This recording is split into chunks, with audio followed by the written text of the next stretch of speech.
जैसा कि last episode में हमने देखा कि एल्डर्स बड़ी मुश्किल से मॉन्स्टर को सील कर पाए थे, लेकिन उनके सामने एक और चुनौती अब आ खड़ी हुई थी। वहाँ इविल हान फैंग आ गया है, जो कहता है कि मैंने सोचा नहीं था कि इस जगह इतनी खतरनाक स्ट्रेंज फायर होगी। तुम एल्डर्स ने इसे सीक्रेट बनाए रखा। लिन सियाओ इसे देखकर समझ जाता है कि ये लोग ब्लैक हॉर्न से हैं और ये इनरकोट जैसी शक्तिशाली जगह पर आने की हिम्मत कर पाए हैं, यानी ये काफी ज्यादा शक्तिशाली लोग हैं। एल्डर सू क्वेन कहते हैं कि तो तुम हो हान फैंग, ब्लैक हॉर्न रीजन के मेडिसिन एम्परर। हान फैंग कहता है कि ये नाम तो इन लोगों ने मेरा प्यार से दे दिया है। आउटर कोट एल्डर, जिसका नाम हम for the time being Elder fatty कहेंगे, उसको देखते हैं। वो हान फैंग से पूछते हैं कि आखिर बिना बुलाए तुम यहाँ क्या करने आए हो। हान फैंग कहता है कि एलियन फायर पूरी दुनिया में बहुत स्ट्रेंज और यूनिक चीज है और तुमने इसे यहाँ सील कर रखा है। ये बहुत प्रोबेबिलिटी वाला काम है। एक फार्मासिस्ट होने के नाते हमारे लिए फ्लेम्स ही सब कुछ होती हैं और हम इनका दुख नहीं देख सकते हैं, इसलिए मैं कैनन कॉलेज से रिक्वेस्ट करता हूँ कि वो इसे छोड़ दे। एल्डर फैटी कहते हैं कि ये क्या मजाक है, यहाँ के 3 साल का बच्चा भी जानता है कि ये मॉन्स्टर कितना ज्यादा खतरनाक है। तुम्हारा मकसद इसे हासिल करने का है। और फिर तभी सभी एल्डर्स एक मिलिट्री फॉर्मेशन में खड़े हो जाते हैं और एल्डर सू क्वेन कहते हैं कि झाड़ी के पीछे छुपकर वार करने की फिक्र तुम्हारी तो नहीं थी। तुम्हारे साथ ब्लड से और 8 गेट्स के डॉन को एल्डर है। लगता है कि सिर्फ एक ही इनके रीजन में मेडिसिन एम्परर है, जो कि तुम हो, इसलिए इन्होंने तुम्हें अपना सब कुछ मान लिया है। हान फैंग हंसते हुए कहता है कि तुम सच में तीखी वाणी और कटु वचन बोलने में निपुण हो, तो मैं भी तुम्हारे साथ अब सीधी बात करता हूँ। तुम्हें अच्छे से पता है कि अल्केमिस्ट के लिए अलग अलग स्ट्रेंज फायर कितनी इंपॉर्टेंट होती है, इसलिए स्ट्रेंज फायर को मेरे हवाले कर दो। इसको मैं कंट्रोल खुद कर दूंगा, इसलिए इसकी चिंता तुम मत करो। एल्डर सू क्वेन कहते हैं कि आखिर तुम हान फैंग असलियत में हो कौन? अगर ये ऑर्डर तुम्हें तुम्हारे महान टीचर ने दिया है तो मुझे इसके बारे में सोचना अच्छा लगेगा, लेकिन तुमको हम ये बिल्कुल नहीं देंगे। हमारा कैनन कॉलेज इस कॉन्टिनेंट पर कई सालों से है और हम इसकी गरिमा बनाए रखेंगे और किसी भी ऐसे ऐरे गहरे को इसको नहीं देंगे। ये सुनकर हान फैंग को गुस्सा आ जाता है और वो कहता है कि अब जो होगा उसके जिम्मेदार तुम हो, यानी अब वो युद्ध के लिए तैयार है। उसके ऑरा से एल्डर सू क्वेन को छोड़कर सभी एल्डर्स को झटका सा लगता है, जिससे हमें इविल हान फैंग की पार का पता चलता है। वो अपनी स्ट्रेंज फायर को निकालता है और ये देखकर जियान भी हैरान है। वो याओ लाओ से इसके बारे में पूछता है, जिस पर टीचर कहते हैं कि मैं ठीक हूँ, मेरी चिंता ना करो, मैं बस थोड़ा सदमे में आ गया था इस गद्दार को देखकर। तुम हान फैंग की चिंता मत करो, जब तक तुम यहाँ छुपे हो तुम उसके टारगेट नहीं हो, इसलिए तुम इन बड़े लोगों की फाइट में मत पड़ो। एल्डर सू क्वेन कहते हैं कि मैं तुम्हें आखिरी वार्निंग दे रहा हूँ, तुम यहाँ से लौट जाओ और मैं तुम्हें माफ कर दूंगा, वरना तुम्हें इसका अंजाम भुगतना होगा। हमारे दीन यहाँ आ जाएंगे और वो फिर तुम्हें नहीं छोड़ेंगे। दीन का नाम सुनकर हान फैंग के साथी डर से जाते हैं, लेकिन हान फैंग जोर जोर से हंसकर कहता है कि तुम किसको पागल बना रहे हो? तुम्हारे दिन काफी लंबे समय से नहीं आए हैं, किसी को नहीं पता कि वो कहाँ हैं, तो तुम भला उनको कैसे बुलाओगे? और वैसे भी अगर अब मैं ये स्ट्रेंज फायर हासिल कर लूंगा तो मैं इतना स्ट्रॉन्ग हो जाऊंगा कि अगर दीन भी मुझ पर हमला करे तो मैं उसे हरा दूंगा। ये सुनकर एल्डर सू क्वेन को भी गुस्सा आ जाता है और वो अपने फाइटिंग पोजीशन में आते हैं और कहते हैं कि अब ये बुढ़ा आदमी भी देखेगा कि तुम इसे कैसे हासिल करते हो। हान फैंग एल्डर सू क्वेन को जिद्दी कहता है और कहता है कि भले ही तुम दो सॉन्ग हो, लेकिन तुम्हें हराना नामुमकिन नहीं है। मेरे ब्लैक हॉर्न रीजन में कई लोग हैं जो तुम्हें टक्कर दे सकते हैं। और फिर वो अब मिस्टर गोल्ड और सिल्वर को यहाँ बुला लेता है, जो कि ये दोनों भाई वहाँ आ जाते हैं। हान फैंग ने इन दोनों भाइयों को किसी चीज के बदले में यहाँ बुला लिया है और अब ये एल्डर सू क्वेन से लड़ेंगे। सिल्वर कहता है कि जो भी हान फैंग मांग रहा है इसे दे दो, हम तुम्हें ज्यादा दर्द नहीं देंगे।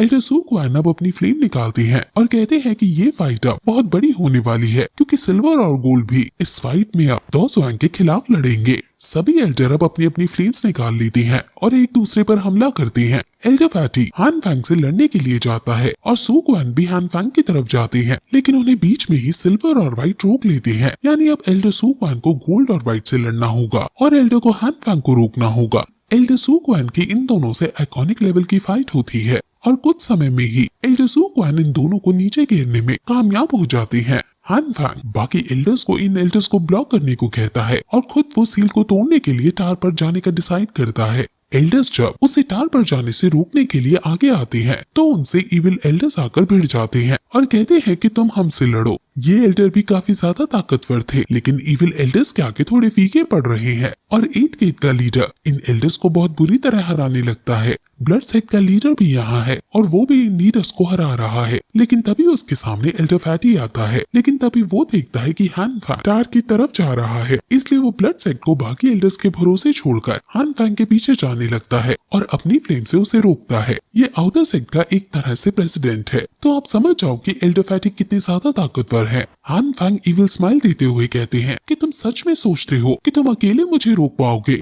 एल्डर फैटी उस पर अपना स्पेशल अटैक कर देते हैं और उसे पकड़ने लगते हैं, लेकिन हान फैंग उनके अटैक को जला दे रहा है। इनके आइकॉनिक फाइट को ये स्टूडेंट्स विटनेस कर रहे हैं और जियान याओ लाओ से पूछता है कि मैंने सुना है कि ऑर्डिनरी अल्केमिस्ट केवल एक टाइप की ही फायर को कंट्रोल कर पाते हैं और अब हान फैंग के पास एक स्ट्रेंज फायर पहले से ही प्रेजेंट है, तो ये एक नई स्ट्रेंज फायर क्यों चुराना चाहता है। इस पर याओ लाओ कहता है कि क्योंकि इसके पास बर्निंग फॉर्मूला को प्रैक्टिस कर रहा है इसलिए ये चुरा रहा है, लेकिन इसने सिर्फ थोड़ा सा ही बर्निंग फॉर्मूला सीखा है। जब ये मेरा स्टूडेंट था तब इसने मुझसे फेंसो को चुरा लिया, लेकिन मैंने तब इसे पकड़ लिया और ये सिर्फ थोड़ा सा ही चुरा पाया। इसका एल्केमी का टैलेंट तुमसे कम नहीं है और इतने सालों में तो इसका टैलेंट और बढ़ गया होगा और इसने और सीख लिया होगा बर्निंग फॉर्मूला को, इसलिए शायद ये सेकंड स्ट्रेंज फ्लेम को लेने के लिए इतने बड़े ऑर्गेनाइजेशन से भी पंगा ले रहा है। जियान को ये सुनकर गुस्सा आ जाता है और वो सोचता है कि मैं अपने टीचर का बदला इससे लेकर रहूंगा। हान फैंग और एल्डर फैटी में बहुत आइकॉनिक लेवल की फाइट हो रही है और एल्डर फैटी ने पहले कभी किसी स्ट्रेंज फायर वाले आदमी से फाइट नहीं की थी, इसलिए वो थोड़ा हमें फीके पड़ते हुए नजर आ रहे हैं। और इस बार जब वो अपना अटैक उस पर करते हैं तो हान फैंग एक झटके में उनकी पार को खत्म कर देते हैं।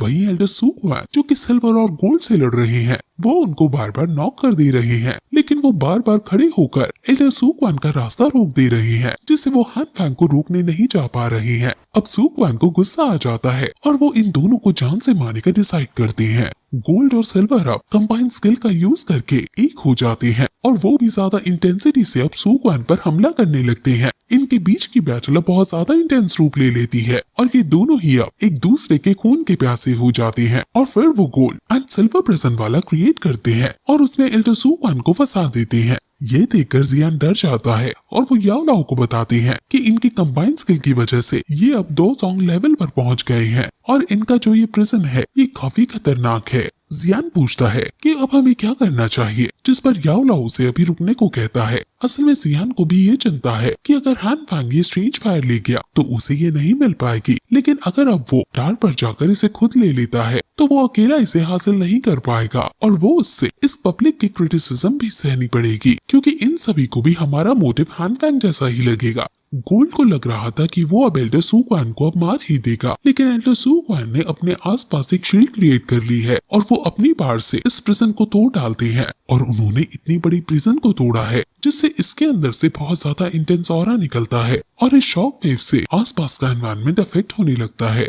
जियान यहाँ पास में ही खड़ा था, इसलिए इससे बचने के लिए उसे ना चाहते हुए भी आसमान में आना पड़ता है और जियान को अब वो सभी एल्डर्स देख लेते हैं। जियान को ब्लड सेक्ट का एल्डर जब देखता है तो वो समझ जाता है कि ये जियान जिसने मेरे बेटे को मारा है। वो अब गुस्से से बाहर आ जाता है और जियान के सामने आकर उसके ऊपर एकदम अटैक कर देता है कि मेरे बेटे को मुझे वापस करो, मैं तुम्हारी जान ले लूंगा। जियान तुरंत उससे बचकर भागने लगता है और वो जियान को चीज करने लगता है। वो उस पर जानलेवा हमला करता है, लेकिन जियान 3000 थंडरबोल्ट का यूज करके उससे बच जाता है और फिर कहता है कि मुझे मारना इतना आसान नहीं। ये देखकर वो हैरान हो जाते हैं कि इसके पास 3000 थंडर है। वो अब जियान को बुरी से बुरी मौत देना चाहता है, इसलिए उसे अपनी एक फॉर्मेशन में फंसा देता है। जियान उसकी फॉर्मेशन से निकलने की कोशिश करता है लेकिन नहीं निकल पाता। जियान अपनी स्ट्रेंज फायर का भी यूज कर रहा है, लेकिन फुल पोटेंशियल में इसका यूज वो तभी कर पाएगा जब वो बहुत ज्यादा ताकतवर हो, जो कि वो अभी नहीं है। ब्लड सेक्टर उसे मारने के लिए आगे बढ़ता है और उस पर अपना भाला बहुत जोर से देकर मारता है। वो भाला उसे लगने ही वाला होता है कि तभी वहाँ जियान आ जाती है और जियान अपना पंच मारकर भाले को तोड़ डालती है।